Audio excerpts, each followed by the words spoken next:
I'm Grant. I'm a Guppin Man. Let's discuss X-Men Apocalypse, shall we? This movie came out like 3 weeks ago over in Europe and the UK and across the seas, and my whole thought about that is, we made it. What the hell? So there's been a lot of early reviews on it, and I'm hearing a lot of mixed things, and like Rotten Tomatoes has it at almost 50%, and I don't understand. I thought this movie was so much fun. So much fun. I had a great time with it.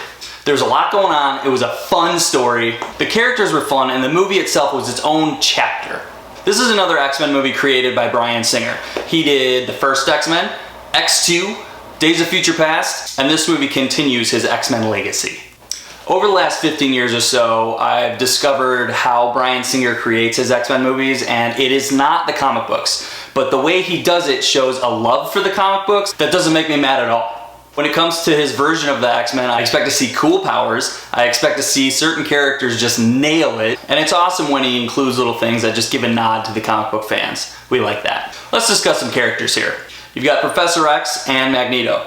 Magneto, played by Michael Fassbender, is my favorite in all these X-Men movies.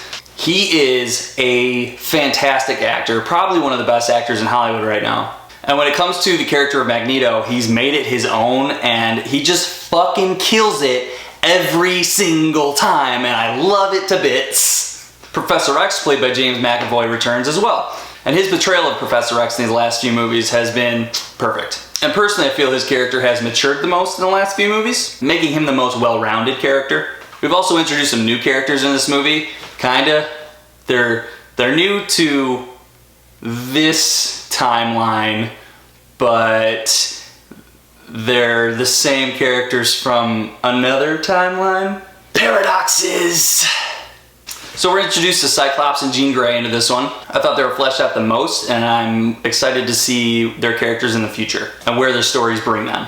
I think this is the first movie that really played Cyclops justice into how his character actually should be, and starting to show his character's qualities as a leader and a doer. I just like Cyclops in the other movies, so this is a good change of pace. Then you've got Jean Grey, played by Sophie Turner, otherwise known as Sansa Stark from Game of Thrones. When I heard she was cast as Jean Grey, I was disappointed. I didn't think she could pull it off. I didn't think I'd be able to separate her from Game of Thrones, but she shocked me. She shocked me the most in this movie. She was awesome. And I love the way they portrayed how she knows how much power she has and is afraid of it, and just the consequences of what might happen if she lets loose. The writing also did a great job on touching how Cyclops and Jean Grey start to form a relationship and their liking for each other. And like I said, I'm excited to see them in the future once they actually begin a relationship. We also reintroduced Storm and Angel. I hoped for more from both characters, but I suppose time-wise, you gotta cut down because there's so many characters in the movie. From what I saw though, I was happy with it. This movie laid a really nice foundation for the younger X-Men to blossom into something greater in the future. The big baddie in this movie, Apocalypse, I had heard how people are disappointed with him. I wasn't disappointed.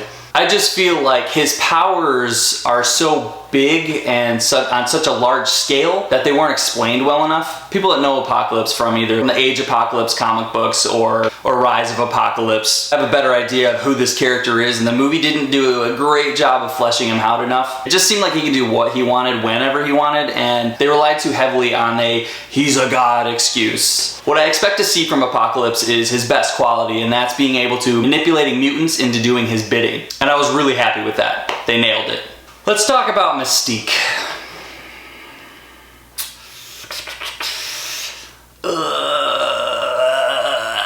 I think the biggest problem people have with this movie is Jennifer Lawrence. And I agree. I haven't been a fan of Jennifer Lawrence's version of Mystique the entire time she's been Mystique.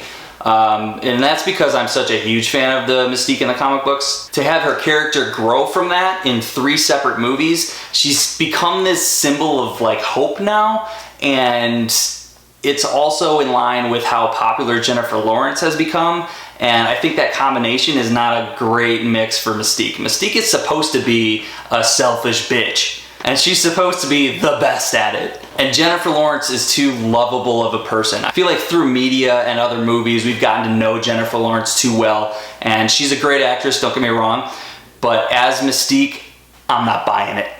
My biggest problem with this movie was that the trailers once again revealed too much shit. There's one moment the trailer's revealed where if I didn't see that, it would have blown my fucking mind.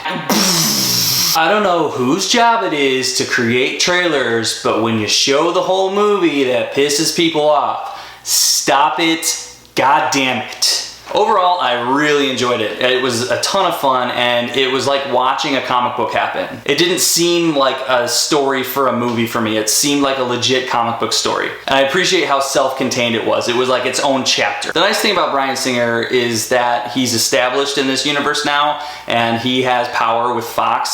So you can tell that the studio doesn't interfere with his vision. And as a fan, that's very much appreciated. So go see X-Men Apocalypse. It's literally a blast. If you like this video, you want to see more, give that subscribe button a jab, and I'll see you next time. Thank you.